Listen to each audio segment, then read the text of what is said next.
mentioned that she had mentioned to her parents about her grandparents, how they didn't know that the Boston Massacre wasn't technically a massacre because it was really kind of instigated by the colonists.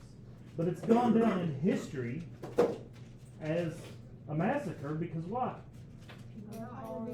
Okay, really mainly because of this photo, this etching, this sketch that he drew, which was spread all throughout the colonies. For what purpose?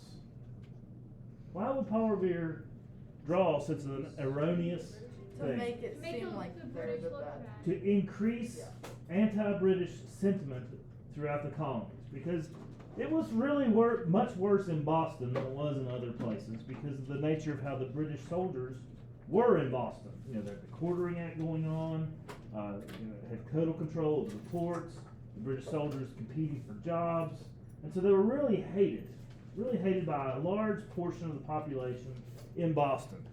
Rich to poor, even the rich people who were doing the smuggling, and now that's kind of being halted by the British soldiers, they didn't like it either.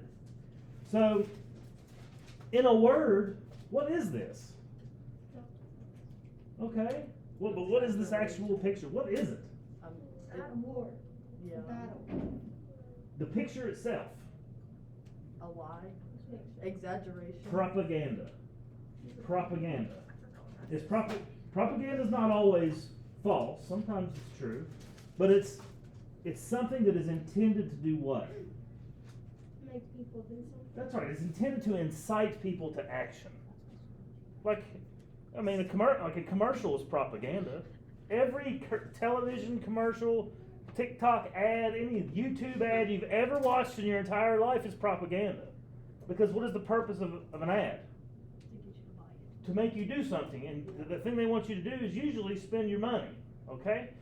Propaganda, that's just what propaganda is. Now, the purpose of this is not to get people to spend money, it's to get people to have anti-British sentiment. And Paul Revere took great advantage of that. Okay?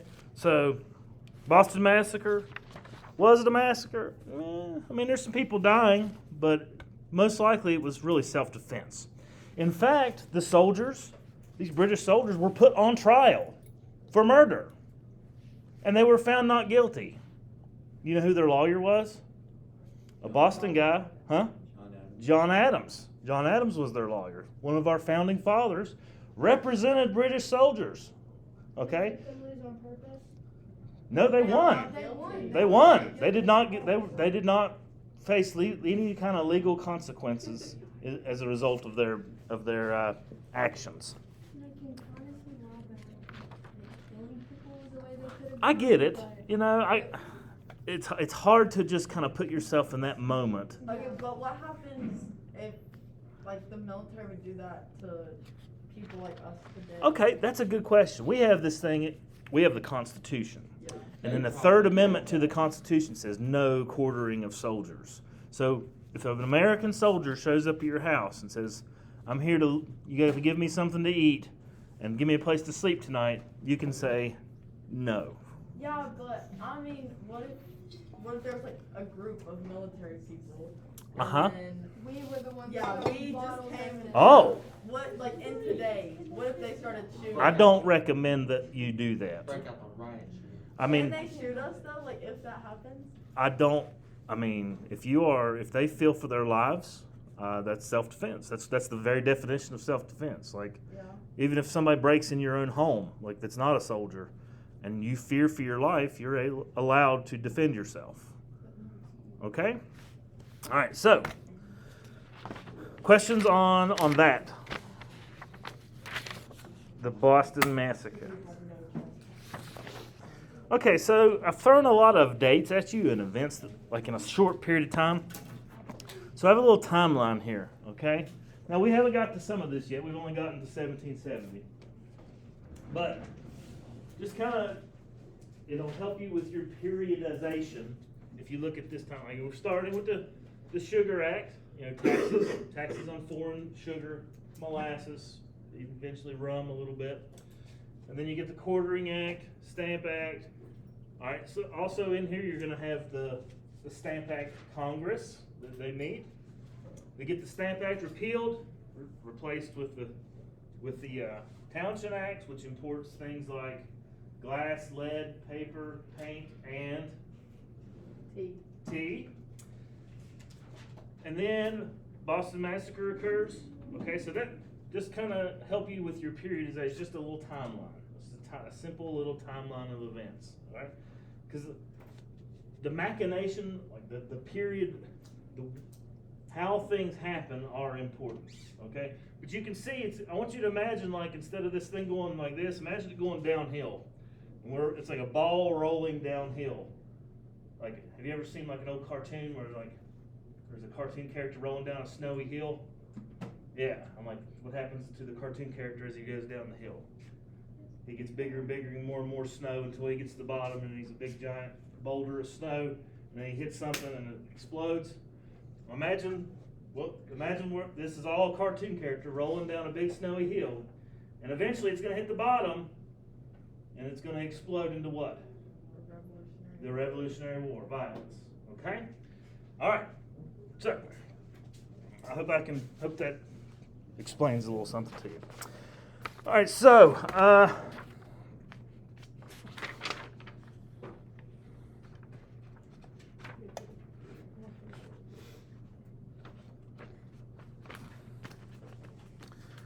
okay, so we got this. So Paul Revere's got his little picture, right? And he wants to spread, he's got to get it out. It's no good if nobody looks at it. What's the good of it if he makes it and just puts it on his shelf? Nobody sees it. He's got to get it out there. And so there's a way in which the colonists communicate that helps to spread propaganda ideas like this and to report to the people injustices done by the British government. And those things are called committees of correspondence. Committees of correspondence. Have you ever heard of these? They're just groups of patriots, just like you guys, who carried news about, well, really anything that happened in the colonies. This is in the era before cell phones and even telephones. So if you wanted to get message from one place to another, you had to carry it on foot or horseback. There weren't even choo-choo trains. Walking or horses, that's it. So that's what these committees of correspondence do. The best one was in Boston, and it was headed by a man by the name of Samuel Adams. You ever heard of him? Okay, that's John Adams' cousin. They're related. Okay, Samuel Adams of Boston. He was a cousin of John Adams. And he is best known for organizing the Committee of Correspondence for Boston, as he was a son of liberty. He was a pretty violent guy. He was one of the people doing the tarring and feathering. Okay? So, the chief function was to spread the spirit of resistance by changing letters and keeping opposition to the British alive throughout the colonies. And it helps to exchange ideas and information with other colonies, stimulating and creating dissent amongst the people.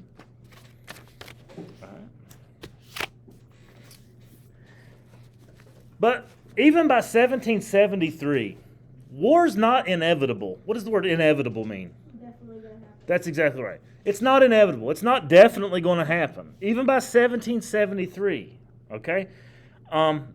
Non-importation was weakening. What's non-importation? Not allowing. Yeah, not buying stuff, not boycotting, okay? It was weakening a little bit. And even an increasing number of colonists were even reluctantly paying those taxes, okay? Especially the tax on tea.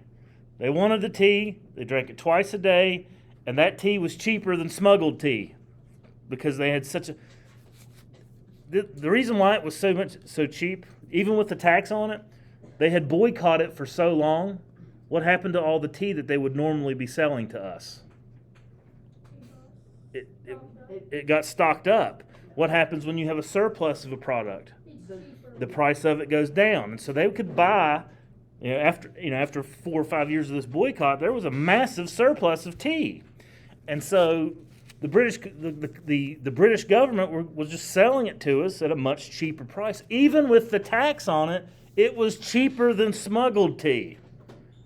So, we're talking 17 million pounds, like literal weight pounds of tea leaves, dry tea leaves.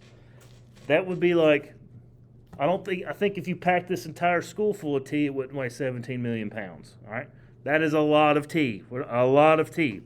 Needless to say, the company who is responsible for doing all the tea trading, the British East India Company, they were facing bankruptcy. And if it collapsed, the London government would lose a lot of money. So, the ministry, the British Parliament, decided to assist the British East India Company by giving it a complete monopoly on the American tea business. So we're just going to literally sell all the tea that they can to the American colonists, and the American colonists are no longer allowed to buy tea from anywhere else, period. Not even from another British company. Only the British East India Company, all right? So, it was okay. It was not necessarily a bad thing to have that monopoly because they had so much tea, the price of it was still low. It's not like they were gouging American colonists, all right? So this giant corporation would now be able to sell tea even more cheaply than ever, even with the tax. So American tea drinkers, instead of rejoicing at the lower prices, they did not like this. They cried. They thought it was wrong. They saw this move by the British as an attempt to trick Americans, as an attempt to try to pull the wool over our eyes, like kind of trick us into thinking, hey, this tax isn't so bad. We'll just pay it. Trying to bait us into paying more taxes by offering us cheap tea. So, fatefully, the British colonial authorities didn't really care what the Americans thought, and this is how it was. The British East India Company, they're going to sell you cheap tea. I don't know why you wouldn't like that, you silly Americans. Why don't you just enjoy it? But the Americans, particularly in Boston, they decided that they would not allow this tea to even make it ashore. And so the Sons of Liberty, led by people like Samuel Adams, they disguised themselves as Native Americans. They dressed up like Indians. And had several drinks at the local pub and thought it was a good idea to prevent any tea from making it ashore. So, these Americans can't pay any tax on tea if it doesn't come to any stores. And they just boarded the tea ship, many ships, and just dumped it right in the harbor at Boston on December 16th, 1773. Did they have this idea when they were drunk? Yes. So they just dressed up like Indians when drinking. And then while they were drinking dressed up like Indians, they were like, hey, we can go to as far as like the dressing up like Native Americans goes, that may have had a little something to do with their level of intoxication, but it also is symbolic. It's symbolic in a way. Who was the ones that started it? Sons The Sons of Liberty. What's the date again? December the 16th, 1773. Thank you. You're welcome. So they boarded these docked ships in Boston Harbor, smashed open 342 chests of tea, and dumped its contents right there in Boston Harbor, where it does turn the water tea-colored. Why don't they just drink the water? Yeah, why don't they just drink water? Okay, it's salt water. That's not good. It is like the ocean. Wait, how did it turn tea colored if it wasn't hot water? It's still. Dude, Iced sitting tea there is getting made while mixed it's up. cold. It'll still die. Iced tea ain't made while it's cold. They put the tea right in while it's hot and then they put the sugar in and then put Yeah, ice but in. you can tea like is cold. hot. All right. So the Indians, Yeah. that's Sam Adams and all. Correct. Now, obviously, in this picture, they do look a little bit more like Native Americans. They weren't fooling anyone. It would be like if I went shirtless, my paleness, and put feathers on. No, I would not be convincing anyone that I was Native American. They were not trying to like blame it like on. Okay. It was more symbolic, okay, than anything. So people knew it wasn't the name. It was very clear that it was not Native Americans doing it, okay? All right, so sorry to paint that picture in your minds. Okay, so reactions varied to this. It was very clear that a line had been drawn in the sand. And, a lot of people in America, more radical people, they exulted and were happy with this zeal for liberty and freedom. While other people that are a little bit more conservative in America, American colonists, they simply called this vandalism, destruction of destruction of private property. What do you guys think it is? Is this? I mean, it's stealing. It is stealing. I mean, that tea belonged to a company? I bet they were drunk. They didn't have their tea. They may have been getting the jitters. They hadn't had their caffeine in a few days. All right, that could have had something to do with it. Good point. None of the people that are using, did they not get in trouble with this? How they? I'm getting to that. Okay, good point. Anybody else? Sophie. Is this what kind of like shifted into kind of making the war inevitable? It kind of does. It is a balance. It is one. It is. I don't want to call it quite a watershed moment, but it is definitely. If the ball's rolling down the hill, it definitely picks up some speed with the Boston Tea Party. That's what this is called, by the way, commonly referred to as. All right. So how does the British government respond? They're not just gonna be like, "Oh, you colonists, I guess we'll just send some more tea and you're forgiven. We love you." Not even close. Not even close. The British government begins to pass some of the most harsh laws put on the colonies that had ever been on the books. The most drastic of all was called the Boston Port Act. Boston Port Act. This was 1774. Because it happened in December 1773, early 1774. The Boston Port Act happens. What is the Boston Port Act? You say pork? Port. I was like, pork, what? Bacon. What's the Port Act do? Closes their harbors. That's exactly right. Boston Harbor shut down. So what? What's the big deal with that? That's where all their imports, a lot of it. Yes. Yeah. It is the largest, if it's one of, if not the largest port in the colonies, where basically everything is coming and going. Boston is one of the 4 largest cities in America at that time. And it all revolves around the port. Whether you're doing shipbuilding, hey, Like 4 of those shoot out of thank the same you. thing I and did it that's earlier this morning. Thank you very much. Whether you are a shipbuilder, whether you are a rope maker, whether you build, you put turpentine on the ships, whether you are a person that sews thread for the sails or makes the mast the sails go on, or whatever. You own a restaurant where all the people who work on the boats come and eat. It's all done. It's all gone with the closing of the port. Everyone is thrown into unemployment and poverty overnight. Are they stuck there? Where it would be like, okay, everybody in here's family just lost their job, and there's no hope of ever So what are you going to do? If you have enough money in your bank account, you can try to leave.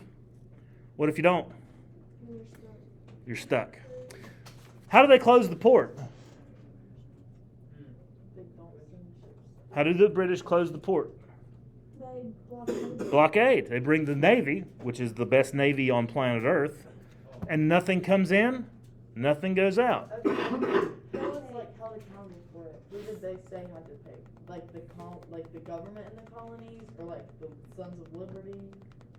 Okay, the Boston Port Act was scheduled to end once the money once the money for the lost tea had been paid back. Okay, but who were they saying needed to pay them back? Like The who were they American paying? colonists. Oh, so it wasn't just Sons of Liberty. They held the whole. They held the entire city of Boston responsible. I have a question too. Yes. Since you said tea was so cheap, wouldn't it even not take that long? It wasn't. It wasn't the matter of raising the money up. It was the principle of it. It was the principle of it. Plus, these people, these Sons of Liberty guys, they weren't going to allow anybody to pay this, because, you know, Wait, that's just stupid of them. it's the principle of it. Yeah. You better be glad they did it, Yeah. or you'd be speaking with a British accent and saying "God save the King." But we'd also have free healthcare. All right. So, all right. So the Boston Port Act. They also passed this thing called the Quebec Act that came along with it. Quebec, as in the city of Quebec, like in Canada. Eh? Quebec. Quebec. When was that? This gave. All right. So Quebec is in Canada. Canada. That part of Canada was under French control under the French and Indian War. Remember?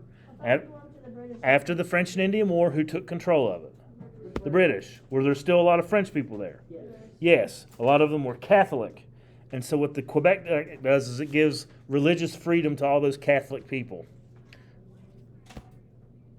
This was particularly ugly, like it sounds weird, but people of Boston, the very puritanical, Protestant, those were the Boston's the home of the Pilgrims, and they did not like Catholics.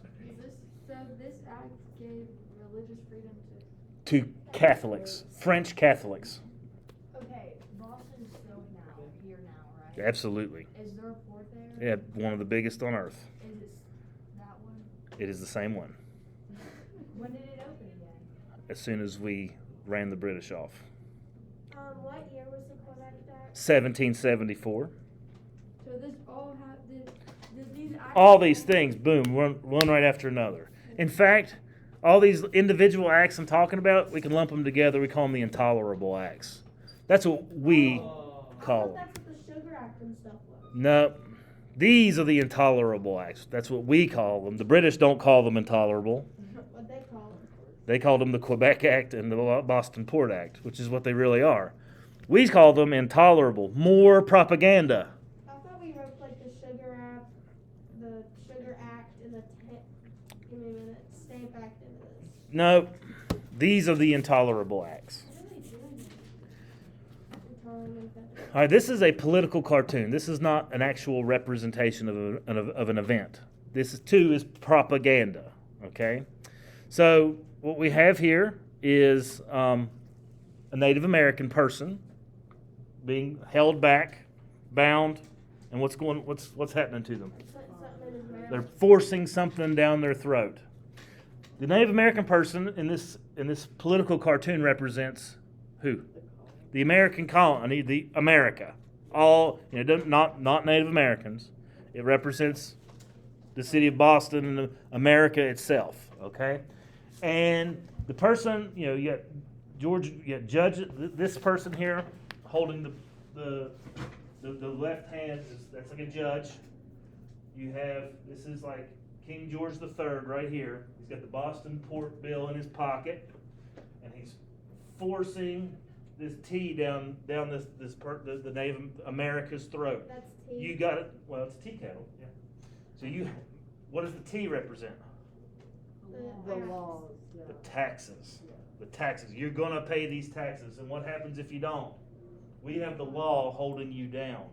We have the law, the judge holding you. You can tell by the wig, holding you down. Okay. What's this guy doing? This is like humiliating. this is the Navigation Acts. The Navigation Acts raping the American colonies. Literally raping the American colonies, taking our stuff. That's funny. Yeah, that's pretty risque, isn't it? Pretty risque. Well, What is the purpose of? Do you think a British cartoonist drew this? Right? No. No, an American cartoonist drew this. Why? Because To express. To show, how they feel. A lot of people were still illiterate, and a picture means a whole lot. We don't know that this is a judge, but it was common at that day that a judge wear a wig like this. Yeah. So that's people would see that and say that's a judge just because of the nature of the hairstyle. You got King George III. He was everybody knew what he looked like. Pictures of him everywhere. And then this is probably like the prime minister. And So that's all. yeah, okay. All right. So, needless to say, opposition to the Intolerable Acts was highly politicized. And not everybody was on the same page. Not everybody, liked it. But the most memorable response to the Intolerable Acts is a meeting that happens. Now, we've tried meetings before. We've tried the Albany Congress. We've tried the Stamp Act. But this one's a little different. This meeting is summoned after the Intolerable Acts are issued. This meeting takes place in Philadelphia, Pennsylvania,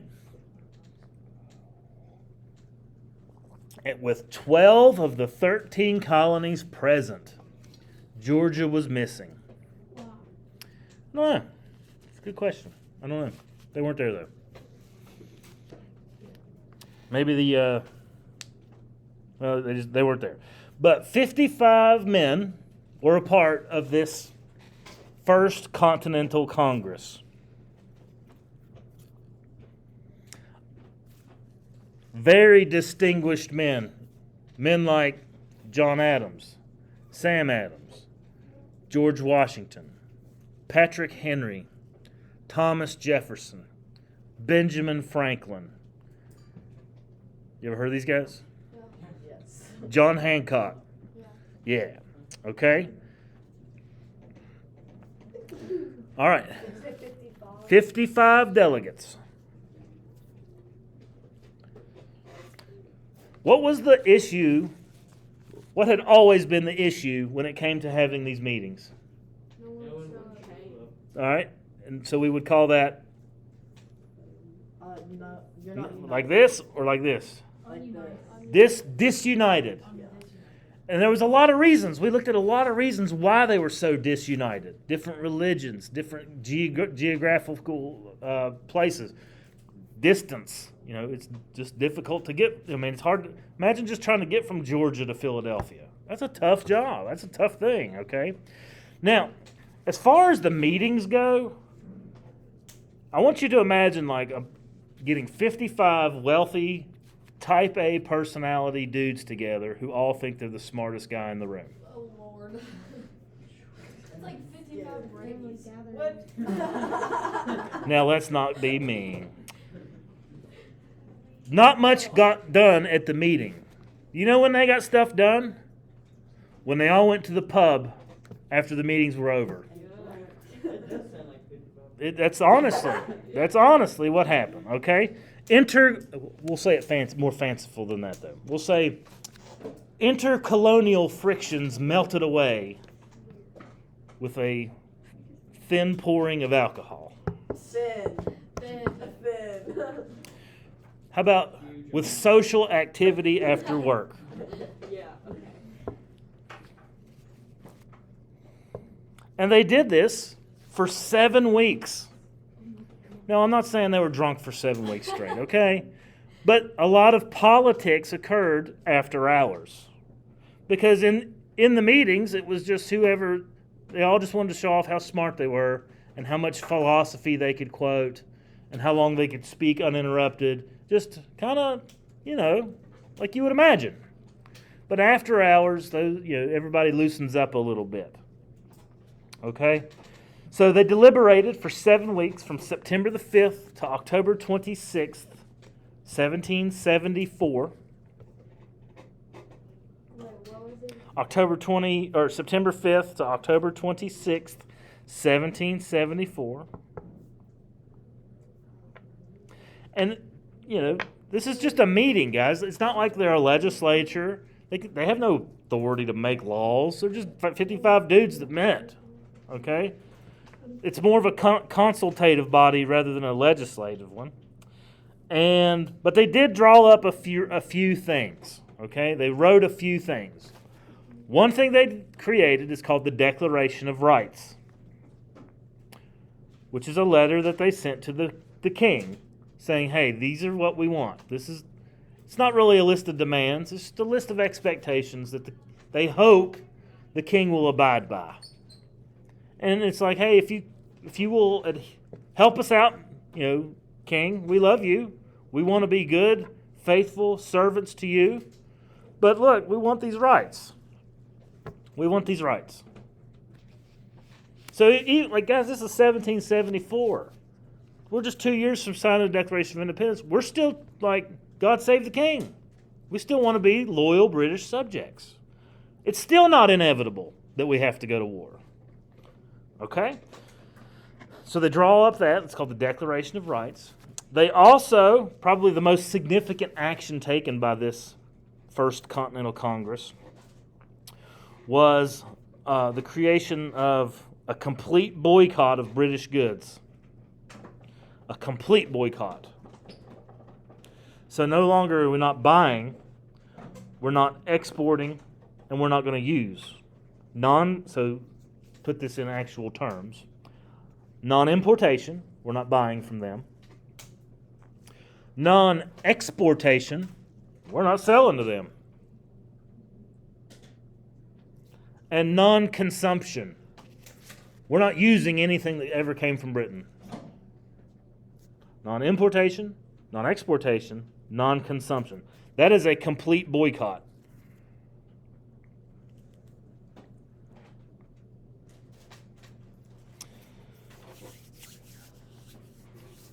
So, they send all this stuff off to the king, and it's not like it's a text message and he's just ignoring it. It takes a minute. It has to cross the ocean twice. Okay? Once to get there, once for him to think, and then he has to think about it, write a response, and then send it back. It could be 6 months. Okay? It takes a while. All the while this is over, they just go home. Okay? And the fatal drift toward war just kind of continues. Parliament does receive their Declaration of Rights. They receive, hey, this is what we're going to do. And how does Parliament react? Nah. We're just going to keep doing what we're doing. By the way, in case you forgot, you're colonists. And we are the British Empire. You do what we say. And so, in response, the British send even more troops. And more troops. And more troops. And they're really sending them all to one place. Boston. I'm not saying they weren't sending them anywhere else, because they were. But the lion's share of the troops were going to Boston.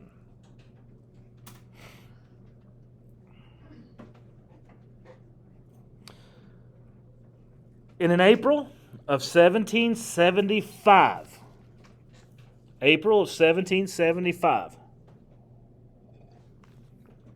word reaches, because Boston at this time, guys, was completely, it was like an occupied city.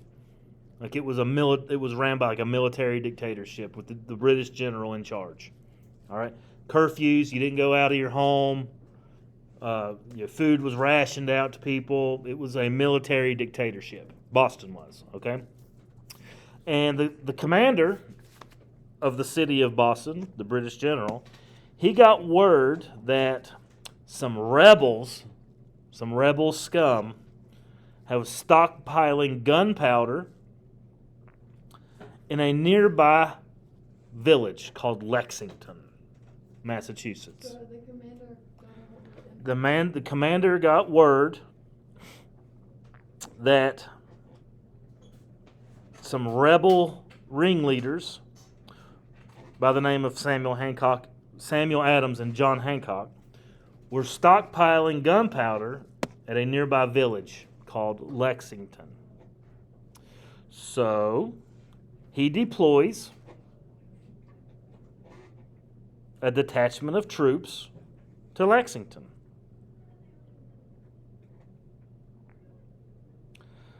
What state is Lexington? Massachusetts. hmm I thought it was in Virginia.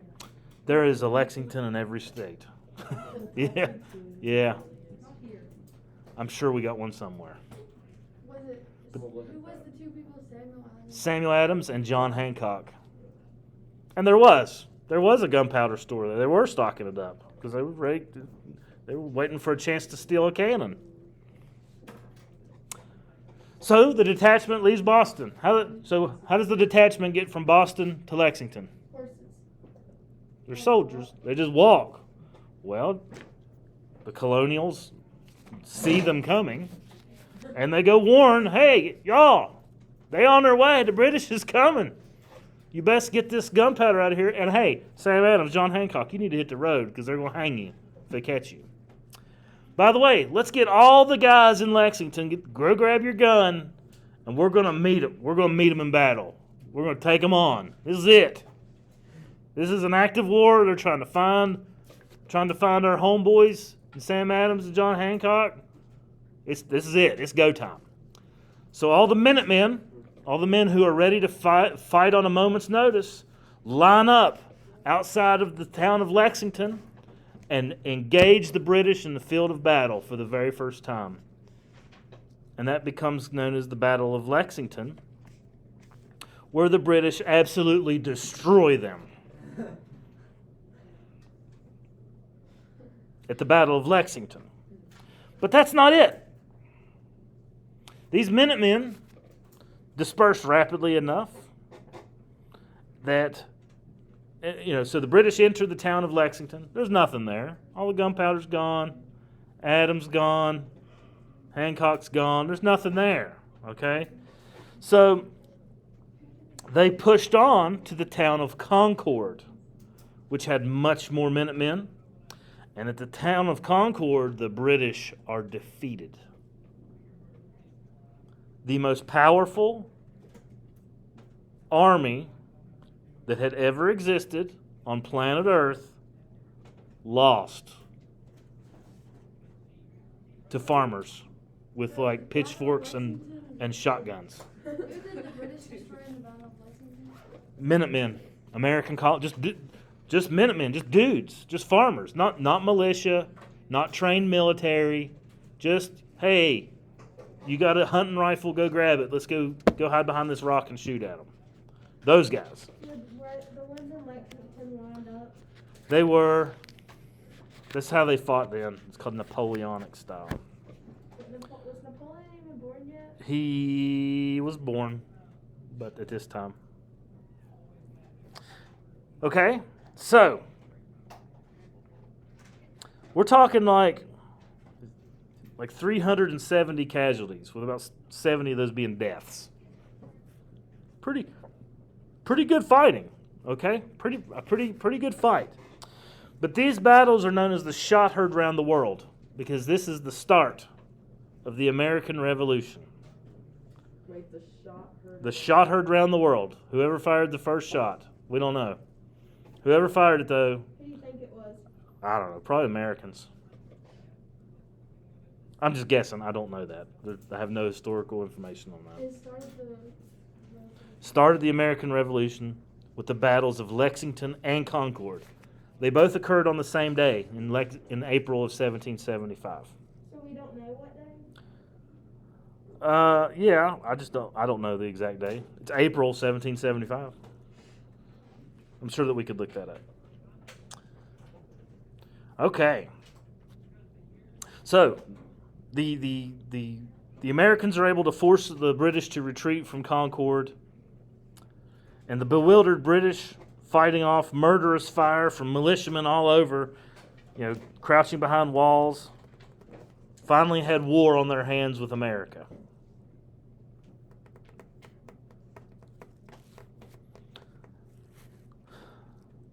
Everybody thinks we're going to win, right? Us? Yeah. We really, on paper, guys, we have no chance. Yeah. We have no chance. Okay? Now, you think America as being this big, vast, humongous land with tons and tons of people. And Great Britain, a little tiny island about the size of 2 West Virginias put together. That's it. Okay, that tiny little island was the most powerful place on Earth ever up to that point. Did they have like a lot of people? They did. They outnumbered us 3-1. So that's how they were so powerful? They had about 7.5 million Britons versus about 2.5 million colonists. They had way more population.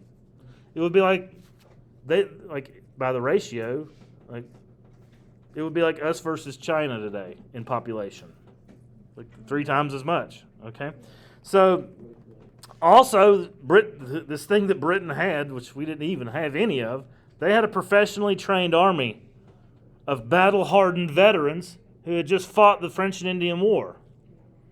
They know how to. They're good at killing people. We had farmers with pitchforks. Okay?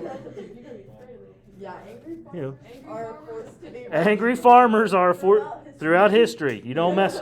Yeah. That's a common theme. All right. Don't mess with All right. farmers. Another thing they had is King George III had a treasury. Cash money. They had money. Pay for their own stuff. They could pay for their own stuff, and even they even hired people from other countries to come fight. Oh yeah, the Hessians. Yeah, look at them. Beware of people that wear funny hats. If they had Yeah, that too. If Britain had so many people, why did they need mercenaries? Well,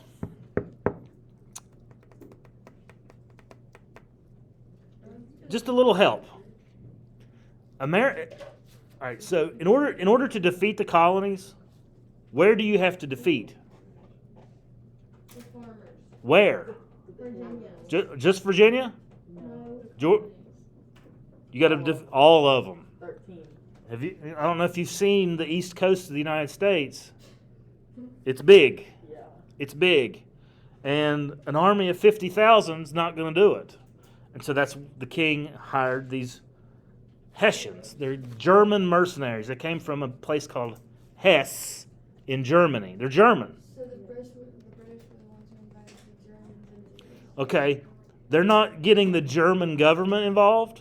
They are hiring German citizens to fight on their. Germans not involved. They are loyal to whoever pays them. They are not loyal to a country or a cause. They are loyal to whoever. That's what a mercenary is. Would they still fight for Germany if Germany went to war? If Germany paid them, they are. That's what a mercenary is. These are not like regular soldiers. These are they're mercenaries. So with Britain paying them, they're on Britain's side, like, Yes, they fight for the British. okay. And if Germany wasn't paying them, they'd still be fighting for Britain. Correct. What if Britain and Germany went to war and British paid the Hessians? Well, they won't. The Hessians would fight for. They just fight. Okay, they fight They only fight for whoever pays them. Yeah.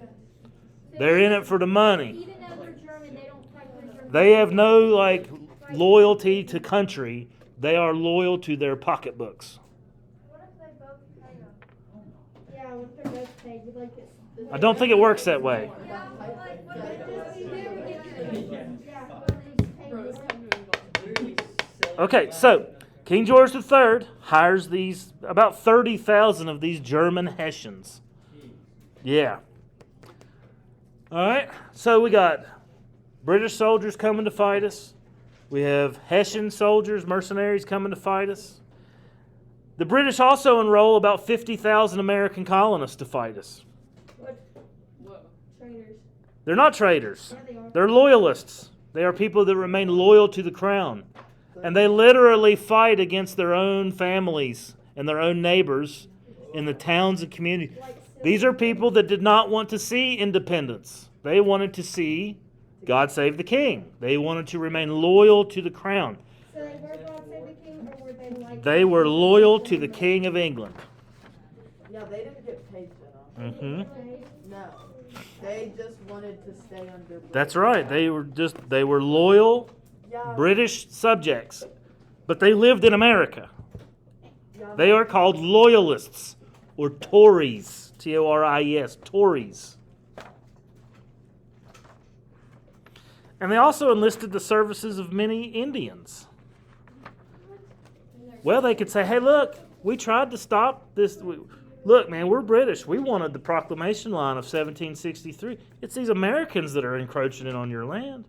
Why don't you help fight us, and we'll enforce that proclamation line. You can have all your land west of the Appalachian. And they were like, yep. Yep, done. Okay? So, tomorrow when we pick up, how are we going to win? We're not. We have to fight off A lot of Oh the. my God. We have to fight off ourselves. British?